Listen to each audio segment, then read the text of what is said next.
Bismillahirrahmanirrahim. Waltakum minkum ummatun yad'una ilal khairi wa ya'muruna bil ma'ruf wa yanhauna 'anil munkar. Assalamualaikum warahmatullahi wabarakatuh. Pertama, wa an Humran anna Utsman. Jadi ada dua sahabat di sini. Pertama Humran, yang kedua Utsman. Humran ini adalah mantan budak. Ya. Jadi seorang budak tapi dimerdekakan oleh Utsman. Ya, dimerdekakan oleh Utsman, akhirnya menjadi seorang muslim yang merdeka. Dan ini banyak menyertai Utsman dalam kegiatan sehari-harinya Utsman. Ya.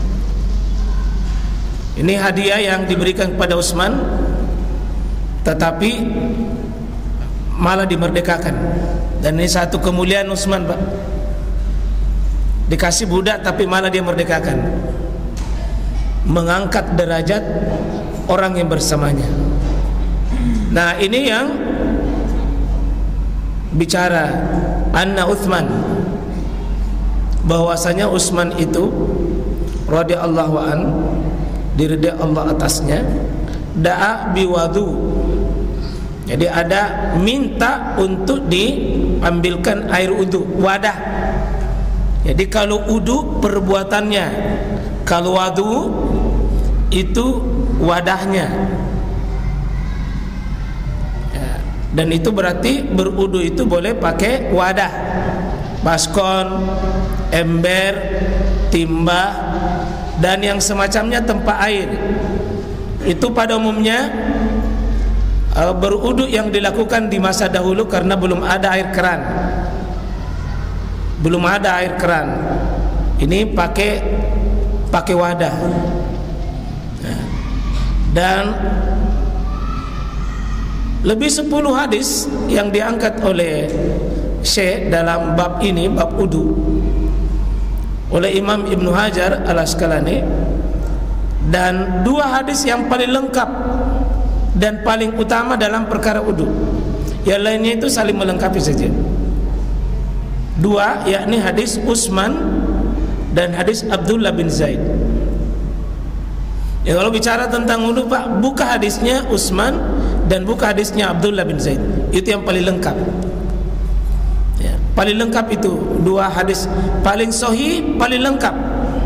Utsman, Abdullah bin Zaid dalam perkara wudu ini.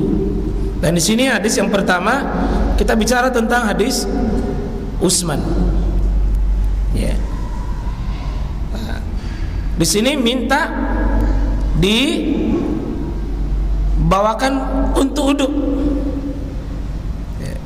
Berarti bisa saja kita melibatkan orang lain dalam ibadah kita. Bisa. Dan pekerjaan yang mulia membantu orang lain bisa beribadah. Pekerjaannya Humran ini membantu orang lain bisa beribadah, Pak. Ini pekerjaannya. Dan Nabi juga kadang-kadang gitu. Coba lihat sahabat-sahabat Nabi yang mendapat doa-doa khusus dari Nabi, banyak. Salah satu doa, sebab doa-doa itu keluar karena dia berjasa sama Nabi, lalu Nabi doakan. Dan itu satu adab yang sangat bagus, Pak. Nabi sering juga dibantu beberapa orang, dan Nabi dikasih juga balasan terbaik dengan mendoakan. Seperti Anas bin Malik banyak membantu, maka lahirlah doa Nabi, ajarkan, berikan dia malan wa waladan kathiran, berikan harta dan anak yang banyak dan umur yang panjang, 3 sekaligus. Dan diterima doanya Nabi, jadilah sahabat Anas itu lebih 100 tahun umurnya, paling kaya padahal dia dulu paling miskin, kemudian paling panjang umurnya, banyak hartanya, banyak ilmunya. Itu doa Nabi SAW. Pada sahabat Abdullah bin Abbas, Nabi ajarkan juga, ya doakan. Dia orang yang paling mudah menerima ilmu Quran. Allahumma allimhu ta'wil, ya Allah ajarkanlah dia ta'wil, tafsir Quran, sehingga dia menjadi gurunya para sahabat dalam hal perkara tafsir, padahal dia adalah sahabat yang masih muda, Pak, karena doanya Nabi SAW. Ini termasuk ini ya, Humran banyak berjasa kepada Utsman bin Affan. Apa yang dilakukan oleh Utsman di sini menurut Humran? Ya, beliau berudu, memperagakan udu itu di hadapan para sahabat. Ya, memperagakan udu itu dan dilihat. Ya, dan cuma lihat Pak, indahnya ini bahasa. Tidak ada disebut di sini anna Utsman, tapi antum bisa lihat ya, di ujung hadis ini ra'aitu Rasulullah, di ujung hadis ini ra'aitu Rasulullah sallallahu alaihi wasallam tawadda annahu udu'i haza. Saya melihat Nabi, kata Utsman, saya melihat Nabi begini cara udunya. Artinya guru itu, ustaz itu, mubalik itu menyampaikan sebuah perkara ibadah, perkara hadis, perkara akidah, harus sandarannya pada Rasulullah SAW, karena dari awal tidak ada. Seolah-olah ini perbuatan sahabat Nabi saja. Tapi ingat di ujung dia mengatakan ra'aitu Rasulullah SAW. Saya melakukan ini karena saya melihat Nabi. Begini Nabi melakukan wudu. Begini Nabi melakukan wudu. Berarti ini ilmu cara berudunya Utsman diambil dari Nabi SAW. Ini bagusnya kalau kita mendapat ilmu Pak, dalam perkara ilmu akhirat, perkara ilmu akidah, ibadah, harus dalilnya dari mana, dasarnya dari mana. Inilah ilmu namanya. Ilmu itu ada sumbernya, kok tidak ada dasarnya Pak? Maka bagaimana mau disandarkan pada Nabi sallallahu alaihi wasallam? Ya. Nah, kita masuk di apa yang dilakukan ini, peragakan Utsman atas petunjuk Nabi. Pertama adalah faghasala kaffai, dia mencuci kaffai, kedua telapak tangan. Jadi ngapa ini kalau bahasa kaffai ini kaffai dengan ini ya, telapak tangan. Tapi tidak mungkin begini saja kan, tentu belakangnya juga. Jadi kadang disebutkan itu kaffai, makna telapak, tapi adalah makna tangan. Ini kaffai itu bisa ini kaffai. Kaf yang kalau bapak-bapak itu diserang sesuatu kan menutup begini, itu kaf. Ditangkis begini, kaf. Nah, dicuci ini, tapi tidak ada keterangan mengatakan bahwa orang mencuci wudu itu begini saja, tidak. Tapi mesti ada belakangnya. Berarti kaf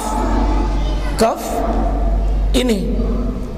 Kadang juga makna kaf itu adalah tangan. Tangan itu banyak sekali jenisnya. Kadang ini juga makna tangan. Ini juga kadang-kadang makna tangan. Ini juga kadang-kadang makna tangan. Maka ini butuh nanti rincian-rincian ketika kita mau cocokkan. Jangan dipakai satu hadis lalu lupakan hadis lain. Dicuci, kata dicuci berarti harus rata ini air, depan dan belakang Pak, dicuci. Di sini tentu kita mengetahui ya, ini amalan pertama dalam hadis ini. Ya. Kalau menurut ayat Al-Quran, ya ayyuhalladzina amanu idza kuntum ilas shalah, apabila kalian salat, maka apabila kalian berdiri untuk salat, apa yang pertama? Faghsilu wujuhakum, wajah. Kalau di sini tangan. Kalau ayat wajah. Mana yang dipakai? Mana yang dipakai, Pak? Ini atau ayat? Ya ayyuhalladzina amanu idza kuntum ila shalah faghsilu wujuhakum wa aydiyakum ilal marafiq. Tanganmu ke sikumu. Yang mana dipakai? Ini atau ayat? Ini atau ayat? Yang mana? Ayat atau hadis? Kalau ayat itu ya ayyuhalladzina amanu idza kuntum ila shalah, yang pertama disebutkan cuma 4 saja. 4 saja.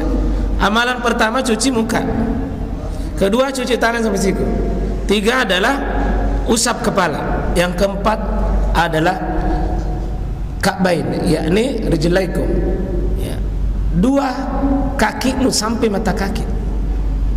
4 saja, tapi kalau di sini banyak. Yang mana dipakai? Yang dikerjakan Rasulullah. Di mana posisi ayat itu?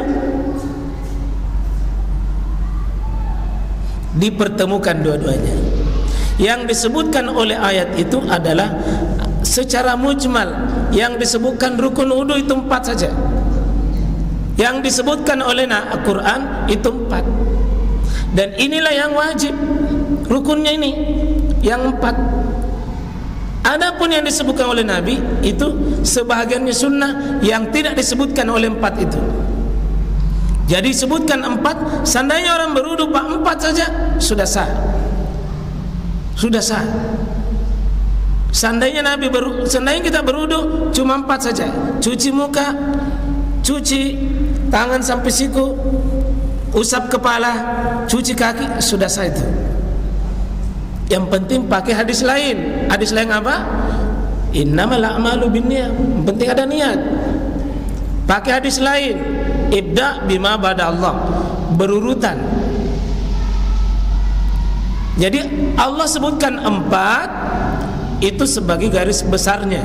Yang rukun wudu oleh Quran cuma 4. Tapi hadis nanti menyebutkan rinciannya. Nanti dari hadis ini diambil mana yang disebutkan oleh Quran tadi 4 itu yang rukun. Adapun lebihnya itu adalah kadang menjadi wajib, kadang menjadi hanya sunnah. Maka dipahami dalam ini mencuci kaffaihi, telapak tangan itu salah samarat, itu hukumnya cuma sunnah. Seandainya Bapak tidak cuci, itu tetap sah. Tetap sah. Seandainya kurang air, Pak, kurang air dan tidak ada air, boleh langsung mencuci wajah saja. Tapi kalau banyak air baru langsung cuci muka, itu tak lewat-lewat namanya.